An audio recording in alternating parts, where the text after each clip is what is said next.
movie theater experience, it's too expensive to go to the movies. You know, and people are just like doing all that other way, you know, and that's the way to get access. Because if you're paying like $17-18 to see a movie, you're not seeing it. And you know, MoviePass got people back in the theater, but that was never going to last long. No. I mean, AMC's doing a good thing with the A-list. Yeah, you know? something. Yeah, because it's 3 movies a week. You get 12 a month, and you can see any version. You can see IMAX. You can do stuff. So you know, it pays off. That's like almost paying the price of one. But but the movie-going experience. Well, I think they need to. The truth is, I think what's happening now with migration of, like, really you need a better model of the kids where we embrace kind of where we are technologically, so you can still have a theatrical experience, but you shouldn't be paying $20 for it and all the rest of it. Like, that's the problem. They need to lower the price to make it more affordable for families. Think about a family. Popcorn, you're paying $50 for maybe 1 or 2 people. At least, man, I take my kids to go and see a Disney movie, which I do a lot, and they're paying $20 for. $20 each for the, well, maybe not $20 for the kids, but you know, it's the best part of $100 to go out there. Can you imagine? You could go to Disneyland for that money almost. That's fucking exactly. It's crazy. It's like, crazy. And then that pushes this pressure. You can go to Disneyland and that just won't. And you know, think about people that are middle class or even lower middle class. That's just tough to make it. It's not really a sensible model. Like, it needs to. All sides need to kind of realign, and it needs to like a fresh approach. I think. There's a lot that needs to be changed up, you know, in that great sense. Yeah, totally. We'll delve into. I'm just going to do a quick introduction. Okay. No, it's cool. We'll talk about. We'll continue. I know it's like we start doing it, and it's like we'll tend to do that conversation, right? That's how it goes. I'll just do a quick intro, and maybe you could do a plug. Just say, "Hi, I'm Scott Mann. You're listening to the Real Talker podcast." Okay, cool. Just tell me when.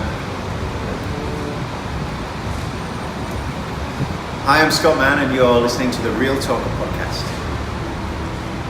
Perfect. So I'll just do a quick intro and we'll go into it. You know, we'll just continue the conversation. Awesome. Hey everyone, Jim Alexander here on the Real Talker podcast. This week's guest, we have director Scott Mann. We will talk about his latest film and his previous stuff. We're just going to get into movie talk and guaranteed fun conversation along the way. So without further ado, Scott, welcome to the podcast. Thank you. Thanks for having me. You know, we're just delving in off camera about the movie-going experience, you know, and what it's like these days with going to the movies and how expensive it is. You know, you're having a movie right now coming out. Tell me kind of your side of it and your experience of, you know, the kind of like, how do you almost prepare for a release, and you know, with the ways today we consume films, and what kind of things go through your head? Yeah, I think it all, you know, what's interesting today, and I guess seeing the last 10 years of making films and releasing films, of how the market's changed and how it's been impacted by different effects, and I think, like we were talking, like the impact of kind of shifting to a different form of consuming films. And the combination of people wanting to see it in different ways, and that bringing about literacy, and the kind of industry trying to catch up with piracy, and the kind of negative effect it's had on film sales and the size of films. It's really affected what kind of film you can make, and I think that's for me the biggest thing. Where I think the distribution end needs to catch up, and we need a better form of distribution so people can go to see a theatrical experience, because there's lots of reasons that that's a great thing.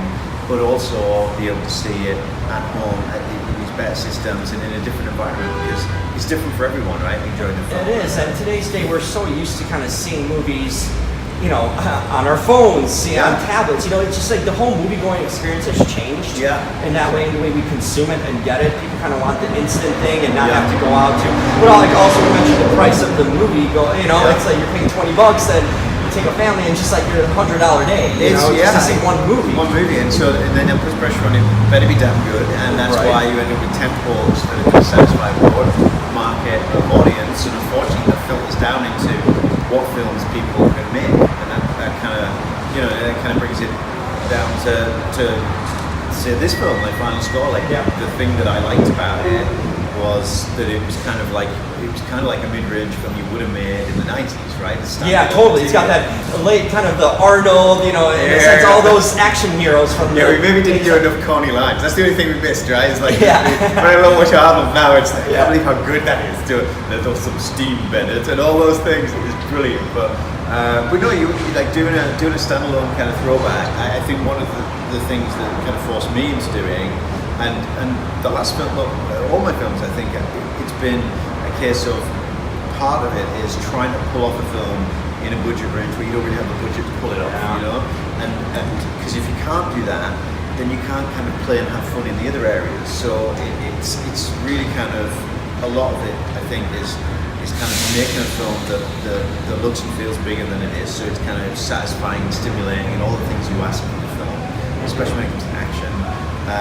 But being able to kind of be more risque than a regular film. Like, if let's say Final Score was a studio movie, right? It would probably be like around $40 million, right? Instead of the 10 that we had to make it. At least, you know. Yeah, and in that environment, you would then go to a place where you can't have some of the gags, you can't have some of the moments, like the, you know, we wouldn't be a deep fat fry guy's head probably. You know, there's lots of stuff, like some of the kind of cheekier, more riskier moments, they would have been out at script stage, you know, we would never have got to this point. And so, for me, the joy is, like, if you know, making a film in this space lets you go there. But it is shit. Let you have fun too, and in that sense, you know, just do stuff that I said you wouldn't be able to do, you know? So it's more of your vision in that sense too. Yeah, you know? You get a bit more control over that side. Yeah, sure, definitely. And as a director, you know, when you work for a studio, it's so many edits happen. The movie that comes out usually not even the one that was shot. Yeah, it's a different gig. I think it's like I've never completed it. Like, I've been in the development stages and setting up with studio movies, but never actually shot one. But I would say from French experience, it sounds to me like there's a lot of similarities with television, right? So when I've done television, you're kind of slotting into, it's a much more like team game, and the truth is it's enjoyable. Like, there's a difference in responsibility that's something you can enjoy, but there's also frustration that you don't have, it's not on your shoulders, do you know what I mean? So you go off and direct a Star Wars movie, it's not really, you know, you can make it a movie as much as you can, but when that's happened, you know, the studio hasn't liked that clearly, and that's resulted in kind of awkward creative. There's so many people to please on the outside, you know. Do that, oh my God, when you think about a Star Wars, man, I can just imagine how many other voices there are at the other end, you know, that need to okay everything. And wouldn't you love to see? Like, I would love to see Gareth's cut of his first cut of his Star Wars movie, right before. Like, even though I enjoyed, actually, I'll be honest, my favorite Star Wars was. I can't remember the name now, right? Which one is it? The prequel, the one that Gareth Edwards' Star Wars movie. What was that called again? Rogue One? Yes. Yeah, Rogue One. It's terrible that I forgot that. But yeah, I'd love to see the Rogue One, but you know, before it was. Although I loved it's a prequel in that sense. Right? Yeah, and I'd love to see the version before it was recut, because there's lots of changes to that, right? And even the trailer was different, I recall it. But yeah, I guess you don't have that control. Like, you've got to go into accepting that, and it's a different gig, and you put your best imprint, your best version, you do the very best you can, but ultimately you're dealing with a different animal. And I think you know what I'd love to see personally is that collectively everyone gets the distribution game sorted out in a better way, so that there is more funds to make these mid-range movies. That's what I'd really like. So rather than doing it for 10 million, if we had 20 million to shoot Final Score, it would make a huge significant difference. Oh yes, the stuff you can use, and you know, just even. I always find it really impressive for filmmakers to, like, what I always like wonder the budget. You know, for me it's like, because when it really impacts the way I think about a movie too. It's like, if they did this on like, you know, 5 million, I can only imagine how much more they could add and how much better. So for me, it's like the less budget and enjoy a movie, the more impressive it is. Yeah, you know, 100%, because you don't have all those riches and you know, the availability of doing things that you got to pull back. It's true. You know what's weird though, right? I think also that's the other thing that's maybe a secret advantage in doing something where you've got the stripped down budget is the way I look at it is like, all right, you can't put style first. You've got to put story first. And you've got to say, all right, strip this down. And I think it was like Danny Boyle said once, the way that he approaches blocking and shooting a scene is like, he looks at the very simplest way it can be done. Like, if this was done in one shot from a wide view, that's the most important kind of master. And then like, what's the minimum extra thing that you can put with it to make it work? And then you kind of build it up rather than build it backwards. And I think it forces you into that corner. So like, I found with this film, it was very much like, right, the only way, you kind of look at the assets you've got, right? And you look at like, oh, we've got the shell of a helicopter, we've got the stadium roof, we've got, you know, we can do the stunt for real, but we've got no crowd. all these things. You look at all the elements, and you're like, all right, which is the way we can achieve storytelling? And in that, there's an efficiency, right? And you kind of boil it down to, all right, that's really what we need to focus on that, and the flourish and the flair. Like, you have to try and wrap some of that in, but the truth is it's very much on the outside. And often, like we see in films, like a lot, right? You see in films with bigger budgets, a lot of the time, the flourish and the flair comes first, and you end up with...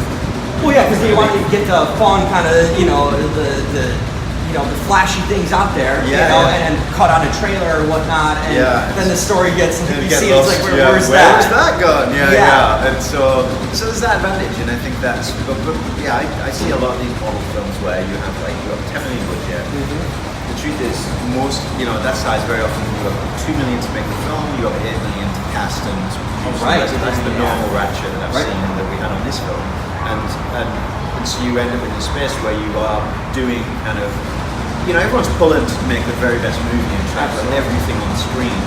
But you have to. It's a balance, right? Because you want film stars, right? You want the best people, and so you got to pay for that, and that leaves just small budgets. But I think now with technology where it is, what you can do, and if you really kind of embrace, I think low tech kind of filmmaking technique mixed with kind of emerging tech stuff, then that's where you get a lot of bang for your buck, and you can make it look big. So that's kind of, you've done actually, with Heist and Final Score, you've been able to get some really good and recognizable actors. It was really. You talk about De Niro and Pierce Brosnan. These are household names, but names that are known with these genres too. That fit into these categories. Yeah. What was that like? How important was it to even just the casting process of getting him on board with this movie, these two movies in particular? Yeah, okay. So going back to Heist, so originally it was 657. That was the movie name. We made the movie, and I was kind of disappointed they changed it to Heist. I didn't know why they did, but I was like, come on, the movie's was 657, so I always like to call it that. But with De Niro on that movie, it was strange, right? It was like this. It was a strange setup where another movie was kind of going on, and I was setting up for another thing entirely, and then this script landed on my door from a manager, and it was like, look, the director fell off this, right? Lionsgate, like who De Niro is reading and looks like he's going to do it, and he wants to talk to the director, and we don't have one, so do you want to talk to De Niro? And obviously I'm like, well, firstly, yes, I'd like to talk to De Niro, of course, because that's like a lifelong bucket list thing to do. But then but it's a 40-hour turnaround thing, right? And then I read the script, and I'm like, the script's great, the guy's done a great job, but it's been through development for a long time, this project, and it looked like to me that Bob's part had been messed with too much. At the time, it was not at all what it was completely different. And I read it, and I remember saying, look, first of all, this is wasting the time of De Niro, and secondly, I don't believe he's going to do it, because it's not a good enough part. And again, no kind of disrespect to the writer, he done, But these guys, their resume and what they've done and what they're known for. Yeah, what the talent is, and you kind of and the problem is with the writing development studio side, it's like you're trying to satisfy all these different people's views, and you end up in a place that is great on certain elements. And anyway, the script had gone out. I was like, all right, I want to talk to him, sure. And I remember I had one of the producers who I shall not name, but not the nicest producer in the world, who was just like in my ear going, just tell him how great it is, just tell him how great it's going to be, just tell him it's going to be amazing. And I'm thinking, I don't want to do that. I want to be straight. He'll read me, come on. Right, he knows the game. He's been around. And I remember I was trying to, I was waiting in my house in Manchester, I was setting up my Skype to talk to him, and I'm consciously thinking, what's he looking at in my house? And weirdly, I had loads of pictures in New York, and I was like, this looks like I've set it up to impress. So I moved somewhere else. I'm on a sofa, and then the weird experience of Bob befriending me on Skype, and he wants to be your friend, I accept, and then it brings and talk to him, and he's just read the script, and he's in a Washington hotel room, and he's got me pleasantries of hello, and he gets him. And one of the first thing he says, he's clearly just read the script, and he's like, Scott, I don't want to waste my time, but I'm not going to do it. And I was like, and then I had these two like things in my ears. I had this guy going, just tell him all his great, just tell him all his great, just get him in this guy. And but the other hand was like, there's problems, and so I kind of said, oh, that's all right. Let's be honest, it's a mess, isn't it? The character thing is a mess at the minute, and we can do better. And he laughed, and then we got talking, and I had an idea that I pitched him, and it just became a conversation, and then that conversation went on for the best part of an hour, and at the end of that, he was like, "Is there anything in New York? We go through it together in the office, like tomorrow or Tuesday, whatever it was." And I was like, "Yeah, I can come to New York." And so we went to New York, we worked it out, the right into it, got into it, and it went from there. That's how that happened. So, and Bob was in it, was involved in the process from that on, very like a lot, like he would call me like all the time, every day, asking about details, changing, you know what I mean? He was really in the character, really focused and gave it his all. Really collaborating on 100%, and it's like, and I think he just went at it with his heart so into it, and it was a wonderful thing to go through. It's like, and I think it's hard in his position as an actor and what he's done. You almost have all this career, you have such a good kind of like resume, but it's also a big weight against you, right? So if you do something, the pressure to live up to certain classics, you know? And it's like never going to be that. And it's like, and so you always take like gamble, but you do it for faith, and you do it. And I'm really proud of him. I'm proud of his part in particular because it's very, very rare. And I remember just going in. It's so rare to pull off an antagonist who takes a character out, right? Who's the transformative element of the film. And I remember when we were working out the script together, at the top of it was like, this is a rare thing to pull off, and it's really hard to do. And there's lots of things in that movie that are kind of bonkers and crazy, but the one thing that I'm proud of that I really think we got right is the transformation of his character. Is that character arc moment of being where he integrated in that story, goes through a character, goes through a journey and transforms in the end, and it's nice that it's reflected into a real thing and a truthful thing that I guess he sat when I spoke to him the first time. It's all about being a father and being a new father at the time and young kids. It was very important to me that came through.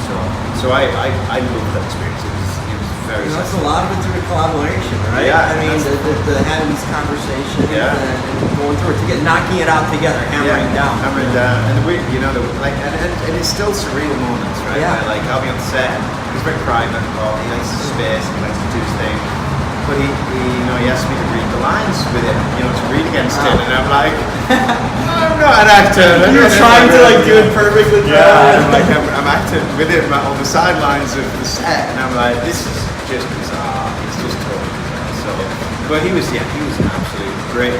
Like, it shows you these people, right? They're great actors, in my opinion. The ones that make it, the ones that are wonderful to work with. They're not just magical. They just don't appear on set somehow this way. They prepare like crazy. They work so hard up to the point where you shout action, and all that preparation is what appears to be magic. And it's like, and that's for everyone at the film set, that's a good way to understand success. I mean, you don't have to do too much coaching them, They're ready, they're so disciplined, and they know how to approach and what to do. It's just direction. You can then hone a performance based on, once they're able to perform it and kind of get to the root of the character and unearth it, you can then hone it upon the performance for real as your actor. Just and then it's a case of just like balancing energies and things like that. And that's what that's a nice way to direct. And that's the other thing. Like he loves direction, so he loves to direct. He loves it. If something needs, it's like like you say, I don't say that just a huge threat or something. He'll throw it in, he'll try it a few ways, and it's like, make that personal. Be cold on this, be like, you can do all that and maneuver all that. But you have to know the dialogue, you have to know the character, you have to know why he's there, as an actor, you have to know all that. Yeah. To be able to pull off those levels of performance. All the great, great actors that I've been lucky to work with have been like that. No one lives it, like no one rolls in and just does that. Never, it doesn't work like that. So. Well, yeah, the preparation is so necessary, And it's just like talking to different directors and stuff, and it's like, it's great to have sort of their talent, but you don't always get that luxury. No, that's 100%. Right. That is Yeah. something rare in the sense to get someone that's that accomplished and that good. When it comes to, other talent, or at least I heard, maybe, you can share your thoughts on it. It's so important to have someone, might not be the most talented, but someone you can work with that takes direction and knows how to take direction, and someone that's just good to be on set with. The importance of that. How important is that to have someone, because you can have a great actor, but if they have an ego or certain things about it, or they're harder to work with, it just complicates everyone's job. How important is it to someone to be able to take directions and just be just a good person and fun with to work on set? Yeah, 100%. I think that a way I would say that is it's about energy. And a person's energy has a huge impact on the rest of the crew, and you'll see, especially with you play long hours and people are exhausted, and it's just all sorts of time to shoot. And I would say principally the talent, the acting talent, and the director are very much responsible for the energy of the crew, right? So I try and kind of have energy and enthusiasm wherever possible. Do you know what I mean? You get beaten down with production and I'll be there kind of going, I can't get now. But actors, what's interesting is when you look at how things filter down, and what's interesting with lead talent, there is a difference depending on the hierarchy of the cast at the time. There's a difference to how the energy flows through the cast, right? So for example, you have like a headlining talent, let's say De Niro or Eels, whatever. There's like a hierarchy to where everyone sits. You know what I mean? In a way, like they almost lose the energy in a way. So it's important to get that right. It's important to get good people, and they have different energies for different reasons. So they'll sit in different places on purpose as well. But you get a bad egg, right? And it's not like I did my first Ving Rhames in my first film, right? Tournament, and I wouldn't say it's entirely down to Ving, but at the time, the makeup of how that was, he was not a good energy to be around, right? And he didn't make it a good experience, and I think that had an effect. When Ving was there, and Jules was there, it wasn't a pleasure, and the crew and everyone felt it, you know what I mean? Everyone felt it. But then when it got down to being like Robert Carlyle and Kelly and people that were key to the movie. That's for a tournament, right? When it was those guys, the energy was amazing. And so you kind of have these different things, and it's like, and I say Ving, it wasn't such a personal thing with Ving. It was a mix-up of, it was a combination of me being a young director and my own insecurities as a director. And sometimes the styles too, how people work too. Sometimes they just want to be quiet and away, or don't want to engage or whatnot too. It's a personality thing. It's a personality thing, and I think I would say that the decade, it's probably a decade from when I directed that. I would say that you have to learn to be different roles for different people, right? So some people need you to be the enemy. Some people need you to be a friend, a father, or some. You are adopting a different role depending on what they are. Adapting to who's around. It's like a sports and coaching, right? You put it in football terms, soccer, whatever. You have your main players, you have your main stars, but as a coach, you need to make this all work. And energy, the 12th man on a team or whatever is just important to the chemistry of the whole team. Because everyone plays a role in a sense. You could be the top, like you said, on the top of the food chain, the big star, but it's still, everyone needs to have that team energy, because it's you don't put on a movie without the crew and the rest especially of the crew. Like that's the other part of it, right? The unsung kind of heroes. Because they're the ones working the long hours. You're the ones working overtime, putting in, altering the shots and the sound, all that stuff that goes into the people don't think about. Like and a lot of the time, what's always kind of unfair is like, or certainly in the kind of when things are kind of delivered. If you have bad sound on a movie, for example, it's fucking nightmare. Like I had a movie with where we had an issue with sound, and absolutely couldn't unravel the movie. Especially in the edits. Man, it's like crazy, and it's you kind of. But you get someone who is able to work. Like let's say a great sound guy will be able to make sure will know when to kind of have to fight the corner of the set, right? They have to fight for what's needed because they know you're going to get into the cut, and if they don't, do that and kind of hold that responsibility, then you're going to be fucked when it comes to the edit. Yeah. And so like they know when to kind of push for things, but also they know how to give space and how to kind of work around people. And you know, like files will be able to great sound, you know, and Robert was fantastic. And you appreciate that when you get the edit, you know. But people don't register that, you know, really, like, so much, and really, getting a good crew is completely essential, and getting along with the crew and trying to, you know, it's leading people, right? So it's not always smooth. It's a team effort, you know. There's gonna be ups and downs, especially you know, with budget and time constraints. Like, I'm sure you don't get the 12 weeks that certain movies get, you know. Yeah, you get 6 weeks on this guy. Like, Heist, I have 3 weeks on Heist. So like, which is even stupid. So if we didn't have such a great crew and a really solid cast, there was no way we would have completed it. So you get these crazy situations, and I think it's casting. The part that people don't kind of register so much is like you cast your crew too. You cast your crew. You find the guys who are good with some of the things that you know. So you'll get because you rely on them as a director. You would rely on them doing their part and really helping out the whole thing. You know, because if you don't have something, that adds so much more work afterwards. Because the movie really begins after its complete shooting. You know, dude. I say there's 3.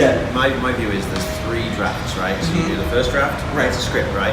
And then that obviously goes through many iterations. It goes through talent. It's important to be able to cast with that, to pitch the film with that, you know, all the things that it was needed for.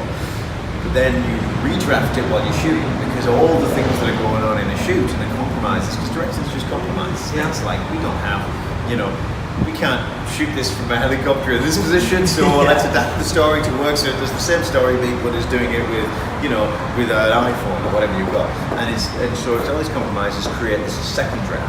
And then you get into the edit and you look at the second draft and go, oh shit, like that's a mess. Like, let's do the third draft, which is the cut, right? And then you get into the cut, and it's honestly my favorite part is the cut. The cut can change a movie entirely. You could have like they talk about the cut for I think Fatal Attraction. How that was just redone so many times. I didn't know that. Yeah, it was done. The cutting room floor literally changed. I mean, it was also the testing. You know, with the initial group of people and stuff, and where you know that movie could have ended where. You know, she kills him, you know, and then she goes to jail, and the cuts of that movie, and also I heard about the Pretty Woman. That cut was where one of the cuts was that they were going to go with where she overdoses and dies, you know, and it was such a dark movie too. It was literally a dark movie throughout because of the sound too. The sound was so much key how. Literally, the sound was changed when they laid a whole different track and everything that changed because it was a dark movie initially. Wow, I'm glad they went the way they went. Right, but you never know. You could have, but it was shot. Nothing was really much reshot. You had to think, and the edits could have literally dictated what sort of feel and tone of the movie would have. 100%. I would say that most films, depending on the different type of films, and there's different effects of this, but I would say a good way of looking at it, I think, like the impact of even small things can have a significant difference, right? So the context the character walks into something, you put in a scene, or let's just say you have Dave arriving at an airport or whatever, right? In this film, he looks around. Whatever you could do when he looks over there is going to affect what you think when he gets to the next scene, right? So he sees the taxi driver, says hi. Like, he probably didn't. I don't think the taxi driver was there that day, but he does that. He says hi. He gives a little nod. He gives a little friend, you know, like a friendly gesture. And you go into the thing, and all these tiny moments, like the music, the edit, how things are interpreted. It's almost like you get the edit with all these ingredients, and I look at it like, although this sounds pretentious, bear with me. It's kind of like you have all these material and kind of tapestry, and the truth is, what that tapestry looks like by the way it's all stitched together and the way it sews together, it can vary, you know, 300% different. You go from this to that, and like the examples you say, like you can have a completely different movie. So I always look at it like there's a joke amongst directors I find that we always, you know, that you kind of get in the edit and you look at your assembly, right? Your assembly cut, the first cut that people know, it's like it's basically the first cut you'll ever see of the movie. You look at the rushes, you see the shoot. Like the joke is that the film's never as good as the rushes and it's never as bad as the first assembly, right? Because you look at the first assembly and you want to fucking cry because it's based on the script that you adjusted throughout the shoot, and you look at the movie, and that's when you see movies that don't work, and traditionally movies that don't work. never get released. They either don't get released if they end up in that way. Yeah. They won't make it to screens because what's surprising is once you see how a movie, when you see her, like it's like seeing a magic trick, but seeing that she's curled up in the box and she has her legs, it's like there's no point to it. If you break the magic and have a movie that doesn't work, which is usually a first assembly, it's kind of devastating because you don't connect with anything. It doesn't work. It just doesn't work. And most assemblies don't work. Most assemblies of a movie, you learn to kind of step away from it and look at it in a different way. But the first time that happens to a filmmaker on your first feature, it's usually devastating. Like you look at it and go, all the scenes work, but the movie shit. And you're like trying to work out, and then you have to kind of rebalance yourself and say, step back, step back, step back. This is my material. How do I rewrite this? How do I shift the scene around? How do I move this, move that there, move that there? How do I do broad notes, medium notes, fine notes, polishes to make this? It's like Tetris, you know? You're just moving the blocks around in a different way to make it fit. Yeah, it totally is. Almost maybe Jenga, right? Because you pull that one out and it collapses. So, so I find that is, and it's trouble with directors that like that every time you see an assembly, it sucks, and it's like there's no avoiding it, and it's just something you kind of learn to. It's part of the process. Like you have to bear your soul to read it. It's frustrating. I have an amazing editor. Did Atonement and did I also did Final Score and a few other things. But a guy called Rob Hall, and that's the guy I'm locked in a room with most of the time. You know, in the post process, and he is absolutely like. He can make miracles, that guy. I love him a bit. And it's so like, important. It's so important. It's like, when we had a scene, we had to read for, there's a scene in Final Score where originally in the script, Faisal got shot. Right. It'll be like the extras in Blu-ray or something. You'll see, it's kind of like Tatiana kind of steps over to get Danny, Faisal gets shot, and it looks like he's dead. And it turns out like it's based on like one of the guys who helped with a bit of polish on this guy called Max Anderson's a vet, and there was this whole thing that we put up in the film where a bullet, like the C4 stops the bullet, it's lodged in the bullet. Like it's this thing that happened to somebody new, and it's surprising that you can shoot C4 and it doesn't like set it off. Wow. And we had this whole kind of thread in the film that set that up. Like he gets given C4 in the toilet, he puts it in his pocket, he goes there. It's like it's all to set up his gag. Ultimately, though, it was like what that did was it kind of. Because we were bluffing that Faisal died, and then he kind of, and we had him come back to life. It kind of ruined the end of the movie where we do that with another character, without spoiling the whole movie. We do that with another character who then comes back to life, or we do fake another death. Right. And what it was doing is it damaged that. It was kind of like once you've done that once in a movie, it's like doing a Jaws shark scare, right? You do one jump scare and you expect it next time. Yeah. So you don't want to give it away. So it was that thing of like, we tried to shift it, even when we shot it, we were aware this might happen, and so we tried to do it differently, but couldn't for a number of reasons.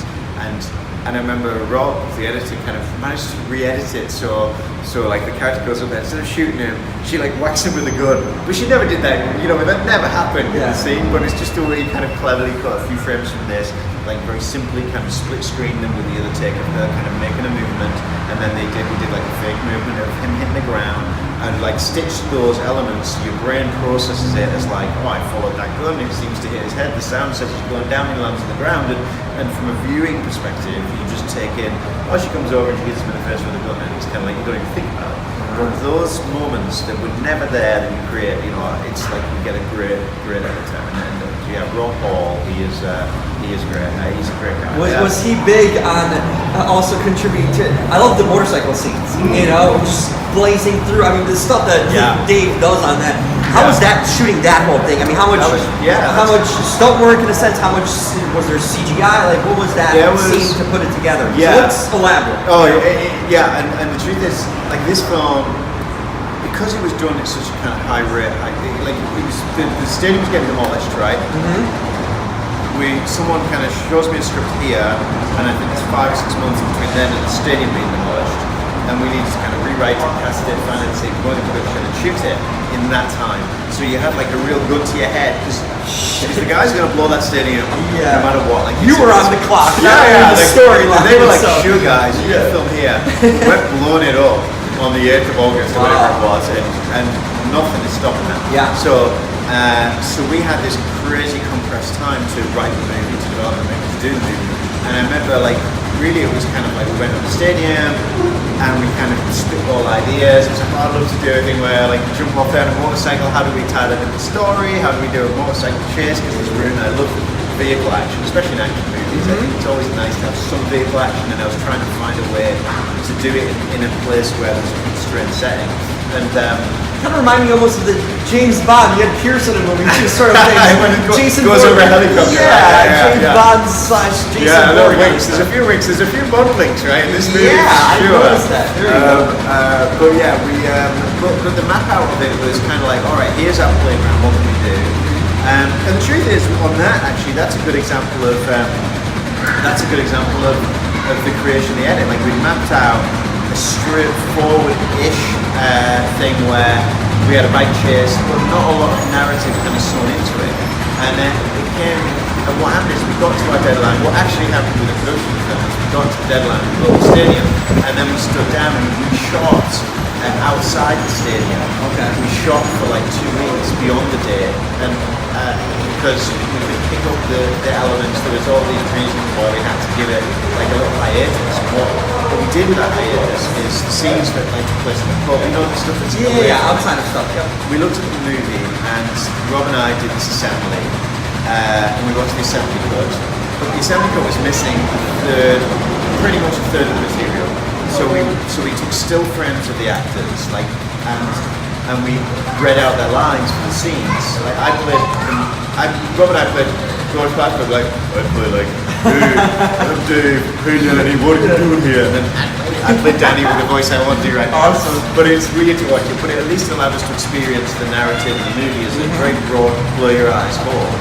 And we looked at it, and the motorcycle sequence was like, oh, we shot it for real with, like, it was a great fun shoot. So like racing around on these own bikes, it was an amazing fun thing to shoot. But when we looked at it, we're like, we're wasting this great sequence. Like, we need to do more. So we went back kind of to the drawing board. We looked at what material we had. We knew we were going back to shoot in a few weeks' time, and we said, right, let's rewrite this, and let's be clear with geography. Let's be clear with goals. Let's like add some kind of Faisal wit. Let's make it more fun. Like, after the fun, don't make it serious. So we wrote and shot all the interstitial moments with Faisal and Danny, who were kind of guiding him through so you can understand where he was, what he was doing.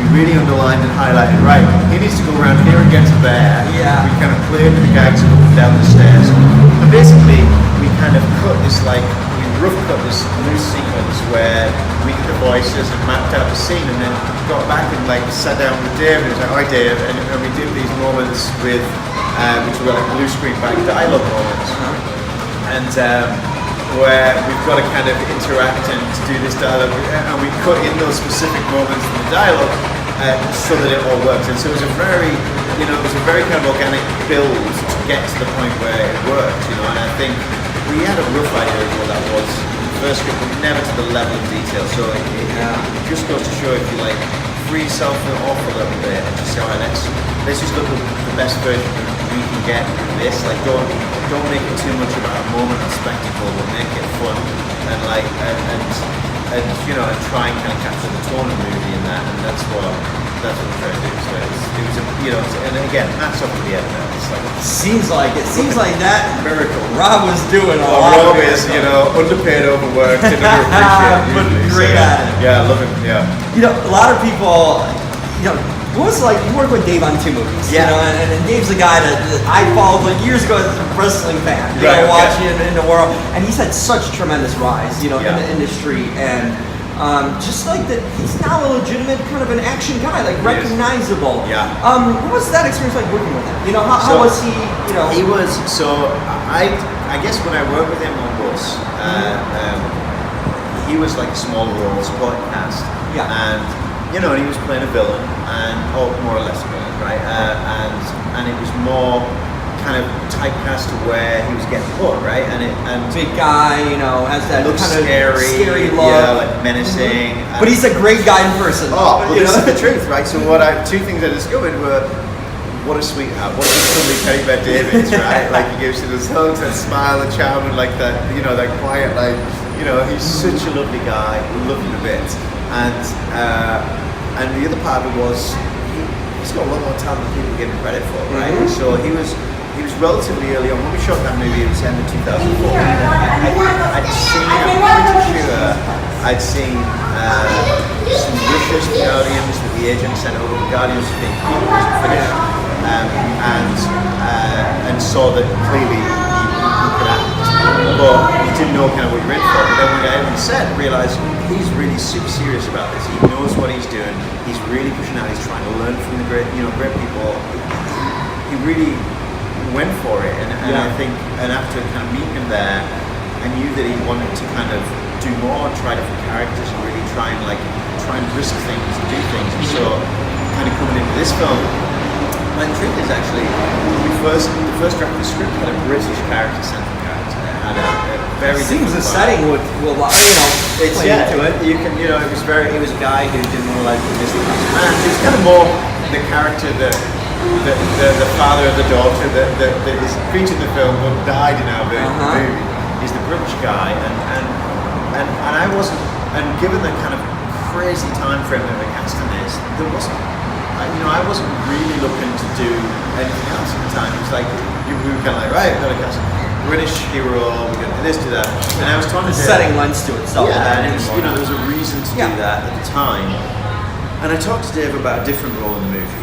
And just got talking to him, catching up, and he was like, and either he said or one of the writers said this idea of like, have you thought about whether you flip it and do the American lead thing?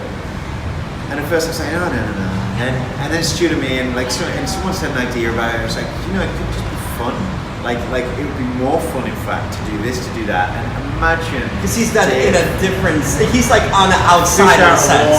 Fish out of water sort of thing. Yeah. He's not sort of out of his own. And also like it flips it on its head a little bit more. That you don't just go for this underdoggy guy who looks like he's going to break too easy.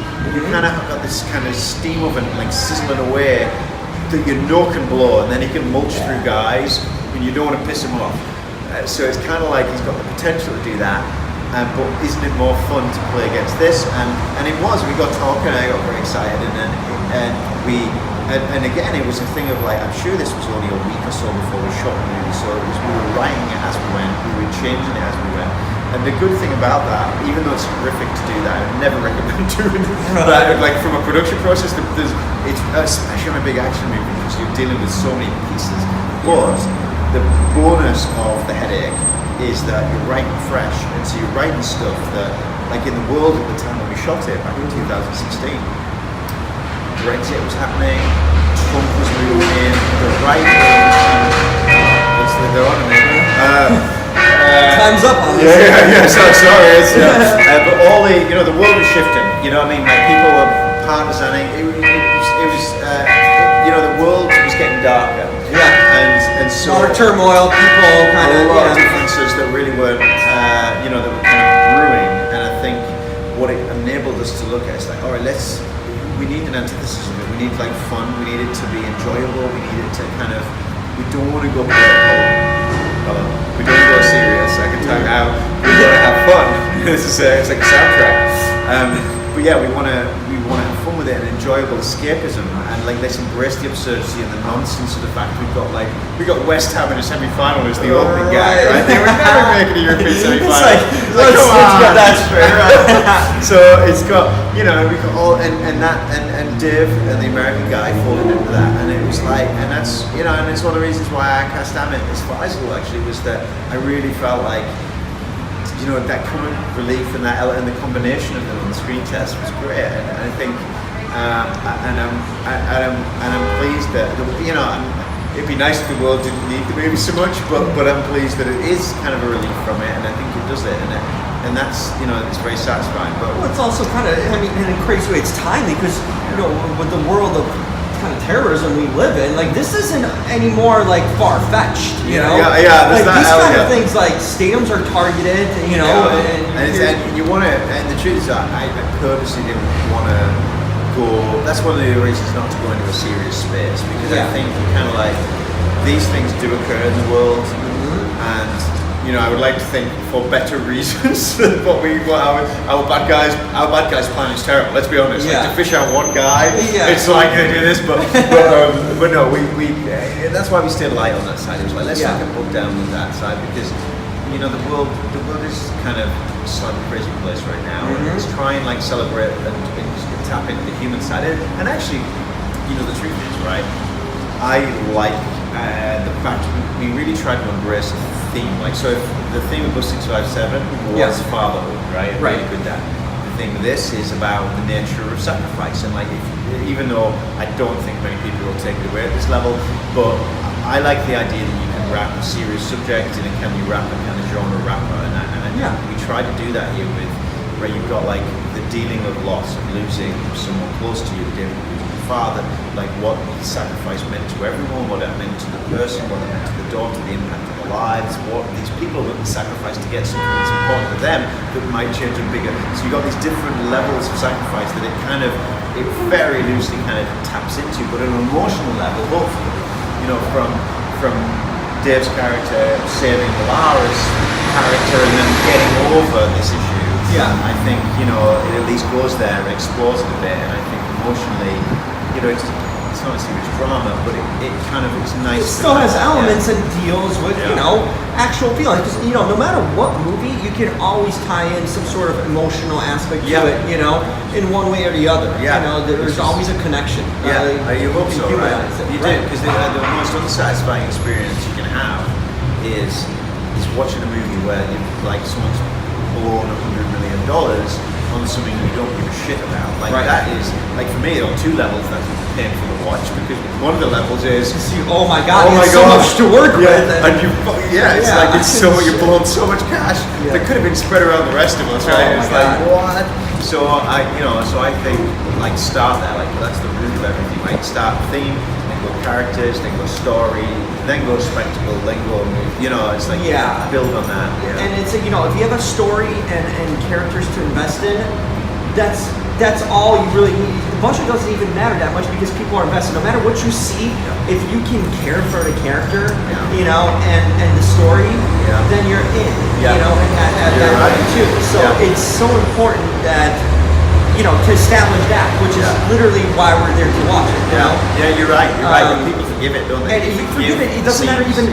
You can even have technical issues or whatever, but or even a small budget. But if it hits you in some way, it impacts you whatever way, you can find some truth to it. And as a film critic, that's what I care about. Because I do a lot of independent films. I start a film critics group, basically. Chicago Independent Film Critics. So it's like I'm focused on independent films because a lot of these films are really quality, but don't get that publicity and marketing. A lot of the time, that's a shame, right? And it's like there's a lot of quality stuff, and sometimes you can show that as long as you have a story that can resonate with someone and characters that you care about. In what way? And you can care about villains. You can care about there's ways to work around that. The rest of it doesn't matter as much, or you will sell yourself or lend yourself to it. 100%. I agree. Because the investment emotionally is there. And that's why we got the cinema. Didn't Hitchcock say, I'm going to misquote him, but it says something like, if someone invents a piano where each key is an emotion, there's no need for movies, right? With the idea obviously being that whether it's an emotional ride from whether it's fear, excitement, elation, anger, whatever emotions you're trying to kind of play through a movie, it's like you've got to feel it. So if you don't invest from the start, then you can't do that. And it goes back to actors as well. Good actors. We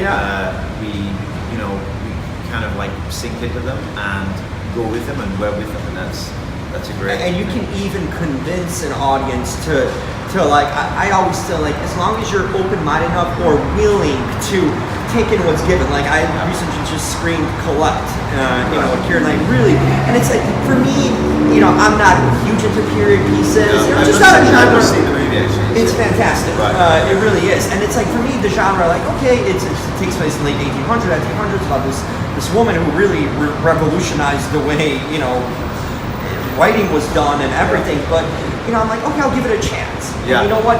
The character, the acting job by Keira Knightley, and the character and the story selling so much. I'm like, I don't care about the genre anymore. Yeah. It's like I care about this. I like this. I enjoy it. I'm engaged in this. Yeah. So as long as the story's told well and the characters are done well and the actors commit to it, then you can convince anything. You believe in it, you care, and all the false perceptions or realities you might. I think it goes out the window. Yeah. It doesn't matter. It doesn't matter, and that's all about crafting good stories with good characters and and actors that really buy into it. I agree. That's what the key to it really is. That's the cake, right? I always think it's like you make films, and it's like you get these ingredients. Some of them are going to taste like shit. Some of them are going to be great, and you kind of try and craft that. Craft a. You try and bake something with all those things. But that's the importance, right? You cast well, like you cast crew, everything. Script-wise, you've got to think of all those elements. So it is. That's the kind of scene. And here's the thing too, like for me as a critic, I hate when fellow critics just like trash a movie, because for me, you're not understanding, and I would feel that we would have more insight into the business than an actual, regular moviegoer. But like, you don't understand the work that goes into it, the hours, and all the stuff behind the scenes that maybe couldn't have been done or cut and messed up. And in that way, there's always, even for movies that don't hit necessarily, there's always something you can take away, or there's someone that's going to enjoy it. Yeah. So who are you to tell everyone this is trash? Because there's someone who's going to enjoy it. And like it, or take something out of it. It's true, and you kind of like, you almost want. It's probably better to have polarized opinions than just kind of middle-ish opinions. Oh, because if it doesn't hit you, you don't care. It's the worst thing I could imagine. It's like, nothing. I have no reaction or no opinion. Because if you have an opinion, you invested in it. You cared about something enough. You loved it, right? Yeah, you cared about something enough. And it's hard, man, because you see, like, I've been on a film where, like, you have great material, great director, but for other reasons, things get kind of pulled away, and it makes everyone else's job, like you have a bad element, for example, and it makes everyone else's job almost impossible, and then everyone takes the hit on it together, and that's the worst situation. It's like you get that, and it's and like you said, I personally think anyone who finishes a movie, it's an accomplishment. Hat off, because the road and the impossible odds to even get a movie made, man, it takes a lot. And it's almost it's credit and applause to someone to even put out a movie, especially on smaller budget, because the obstacles and all that takes to even make it, it's just it's a long road. It's not easy, and you gotta go for it, right? It's like I always say, with people just. And that's the thing of having just an attitude, like just do, like with movie making, with filmmaking films. It's like you gotta have a passion. Just go ahead and just get to it, try and pull everyone up that hill. And it's a bit like, from a director's point of view, it's like I look at it like it's like steering a ship, right? And you don't want it to sink. And there's a couple of times in Final Score where like before production, because of the deadline, because of what was going on, it may have sank. And I remember like taking a view of like. I gotta get everyone home. I gotta get past that iceberg, and I gotta get everyone back to New York because we don't have enough lifeboats. So it's like I gotta kind of go, and it's and that's part of the gig really. But it is a strange beast, but thoroughly enjoyable. I look at it like even though the stresses, like it's a blessing to be able to kind of to play in that world and to do that sort of to live out kind of a passion and do something that many won't be able to their parents. So it always counts. We're still wrapping things up. This movie's about a lot of football too, soccer. Any team you follow, EPL or? What was funny is when I first heard the producers, I was like, guys, I think you're the wrong guy because I don't really like football. They were like, it's about football. But no, I didn't. I almost made a film that was based on a guy. There's a guy from the northeast of England called Paul Hudson, who his nickname was Flipper. And he was this lifelong fan of Darlington Football Club. Oh wow! Which is, I don't even know. It's like the book kind of played on the idea that this was like the shittest club, but it brought him to life. It gave him this great friendship with his best buddy, and it kind of and how he lived his life through this club. So, and unfortunately, that film didn't happen in its version when I was doing that. It was before I did the talk. It was back in the it. But I went through that, and that was kind of my first toe in the water football-related thing. And for a while, I just said like, you know, I kind of support Darlow a bit because it's like, and I went to a few matches. But yeah, truthfully, I not really. I lived in Manchester for a while, which I lived in for years. My friends tend to be divided between Man U and Man City. Right. So my son, yeah.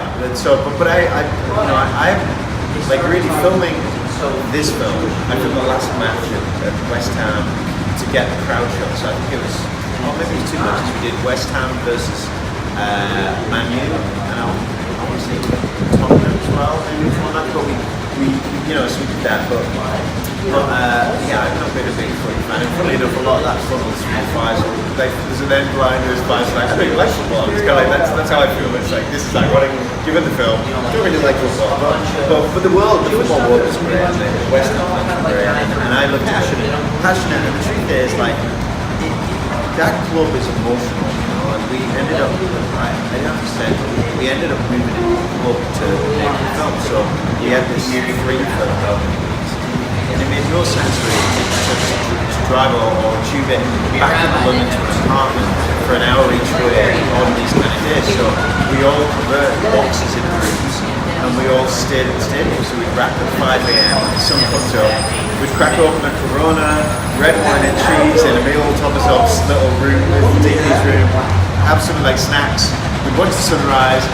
Close curtains, go to bed, then open up, and then some of us would exercise, run around the pitch, play a bit of football to kick off the day, and then start prepping for another day's shoot. We did that for like best part of 2 months, and then for the prep and the shoot, and we kind of realised in that time how important the stadium was to everyone, not only to the fans but the community. Like it was really core of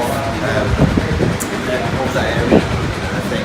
And we had a lot of help from that community and fans in making the film, embraced it. But it was also sad when it came to kind of demolishing the stadium and being a part of something that goes away. Yeah. So, but the way I look at it, like in reflection of it all, although they made a mistake, but they put it clearly, it's like I look at it in terms of like it's nice to have immortalized the club in a way. Yeah, like this, it'll be there forever. So I think it's better that than not. You know what I mean? Because as much as like I don't know how if I was a lifelong fan and I see it standing glow up, it probably hurts me. But it's always captured. It's captured, and it's like in a different form. Yeah, in a different way. And like I said, we had a lot of love for the club. And the truth is, the guy who kind of came up with this zany idea to make a film, a guy called Mark Wahlberg, he's a lifelong fan of the club, and it's really, it's his love letter as much as anything to his club, and I hope that the fans enjoy it. We had a couple of like Easter eggy week moments to do that, and we played on a few things. And the fact we fully embraced West Ham. Originally the script was like London United or some movie version, and I remember we were like, let's just do a real team. Let's just make it a real team. Let's make it a real David Leave, and let's make it this club. And like, why the fuck not? And obviously the first is like, why the fuck not? Is because permission, but then we approached the chair people of the club and asked them very nicely, and they went with it. So we were, so I like to say, I look at it like it's a nice little love letter, and I'll be honest, like West Ham out of all the teams now because of what I've been through. Yeah. That's the team I would say I kind of connected with. Yeah, I connect with. I got a shirt. I even got a nice West Ham shirt with my name on the back, so I feel honoured. But I definitely. I think they said the whole community was largely very supportive. Some of them I heard like I remember driving with a taxi driver one time, and he was like didn't know like that I was connected to the film, and he was just so furious. And he said, "No, I'm so furious for having to move grounds. It's like those filmmakers, like they sold the club to a film to blow it up. Like, what a stupid reason." And I was like, "Oh, I don't know if it quite worked like that." So he's like, "Where am I dropping you off?" And I'd be like, "The club." But it was, I think hopefully the real story will be there. And it's a nice way to memorialize and remember it. Sure. Before I let you go, you know, you make these movies with themes. Like you mentioned, you know, in the last couple movies you had a theme about family and stuff. How has that changed since, you know, you're a father, you have a family, you know, how much does that impact you, your personal family life into the work you put out? You know, certainly. I think when I was younger making films, I didn't think about that so much, you know, and I didn't realize what to think about it. You know what I mean? So I was talking to someone recently about Stanford, who was young, who was talking about Stanford, and I was trying to say, look, living life is as important as making films in terms of doing it, because you really want to you really have to be honest. Like as a director, a few things, like technically you've got to be able to do some things, but ultimately you're asked 1,000 questions a day. If you can't be honest about the answers, you're not going to survive. You can't fake your way through it. If you can genuinely not say, do you prefer it this way or that way, or you think that works better or worse, you're going to struggle. So you've got to be honest about what's important to you and try. And I found, like, after really Buses 57 was the first time I really kind of dove into a theme that was very personal to me, and I found it was easier to make movies. I was able to wrap it in the background there, and yeah, and I think it's a weird, like, it kind of sounds silly on a film like this because the exploration of like a human condition is what can live on in a film, in the art side of the film experience. And I'm not saying like final score is fine art by any stretch, but like looking at what a film experience is for, what you explore, it's super important. And I find myself gravitating to grow as I grow older, and I have kids that get older, and also, you know, I get involved in what I find is important and passionate about. I find that shifts, and I just want to try and stay true to try and find a way to put some truth into anything. So that makes it more personal and honest, you know, in that way. Make it honest, and I don't know, and it's harder to do on bigger projects, and I kind of got that a little bit when I was involved in a studio project where it's harder to get that in. But yeah, just try to make it personal so there's something you can take from it. So hopefully someone, like I had some really nice like letters written on the back when I did the post, and people who responded or connected to the movie and stuff. And even just one person, it's like, it means a lot. Yeah, because they get it. You know, someone picked up on what you know, what I did. And it really does mean a lot. Change one person's opinion or, you know, do that, then that's, you know, that's magical, right? And so I kind of look forward to doing that. Try and tap into things that I'm passionate about, hopefully, even if it's in. And it comes through in some way. Yeah, hopefully. Let's hope so. Yeah. Awesome. Yeah. Well, I love the movies, and I hope you become putting stuff out like Thank that. You, man. It means something. And blast talking to you. Yeah, you thanks too, for your man. time, It's been Scott. good. It's been excellent. Awesome. Scott Mann, everyone. Thank you. That's a lot of fun. Perfect. Well, thanks so much for your time. No, it's I'll talk to you. Just, you know, it just comes natural. It's much better I haven't talked about it. Like you said before, that whole kind of like squeezing the things. Yeah, because it's like it's rushed and you know, trying to think. Yeah. You can't really get out some of the stuff you wanted to say. Yeah. You know, too. Yeah. That's what I love about the fact that doing stuff like this, because it's like that, you know, you can really kind of discuss it and learn so much more about your film. Yeah. I never know, you know. Yeah, and it's for me, you know, on my end. Like I've got a buddy, a director who she started out doing press stuff, right? Doing essentially interviews, behind the scenes stuff. Yeah. And that was her education in movie making. Do you know what I mean? That was because really, like, as an access and kind of, you know, you get to learn and tap into things in a way that not many other people do, and it's really fascinating. Like, I'm most fascinating. Like apart from yours now, my favourite podcast is DGA, Directors Guild, do a podcast where they talk to filmmakers after the broadcast of the film. Which is great, because I mean, they know what they're talking about too. And you get to like hear, how like Nolan against, you know, it's so educational too. Great. You know, and you just hear about different ways of doing things Yeah. and how it works differently for different people. You know, you can always take a tidbit and incorporate it. And just get something, you know, which is great. I mean, you know, I still do. Like, I love being a film critic and, you know, recording and writing this stuff. But like my passion's always been acting. I still do acting. I still go to class, and it helps me both sides understand, you know, the acting part, what it goes into making a movie, and you know how it runs on every level. Yeah. But the biggest thing about all of it, and acting and even just being in an industry, it's like the personal connections. You know how, man, people lose the sight of just be normal, you know, like let's be someone, be a human. And it's the hardest thing to even project on camera, you know, because everyone tries too hard or tries to think that you need to do something bigger and better, you know. But the best things usually happen when just yourself and almost just like just react. You know, that's react. De Niro, as an actor, like what I found is he's like a reactive actor. So it's not even as you'd expect. You'd expect to say, all right, Bob, this is the scene. And an example would be, like, all right, you got Jeffrey Morgan, Batista, and Bob, right? You'd be like, all right, your instinct is let's film Bob first because he's the prime stake, right? So you're going to go there, have him and action, and you want it to be like, like the best. I love it. But what happens is,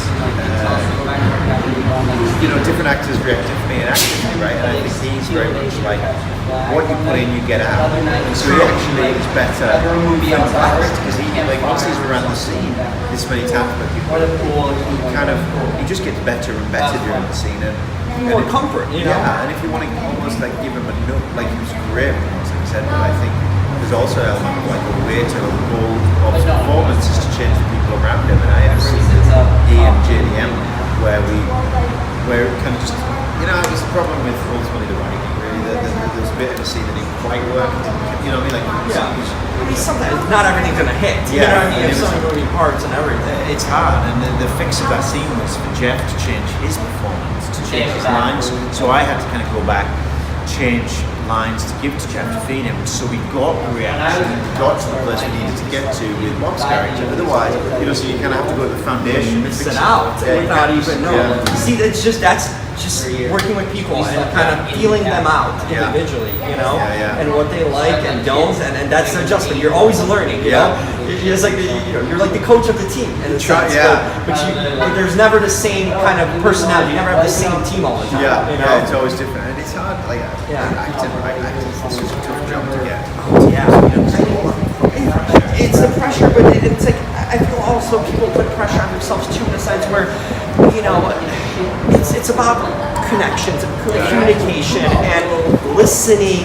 You know, it's all these things that we kind of do in our regular lives, but take for granted. You know, and it is preparation. I would say, that's the common theme. But preparation's huge. It's just like if you can get to, you got to be professional and know what you're doing too, because it makes everyone else's job easier too, and you know, everyone, you know, you don't have to be going over things to editors and stuff like that. That you know, otherwise you would. You know? So I think that's the easiest thing you have control over to affect. You know, so I would say that's the thing that you work with.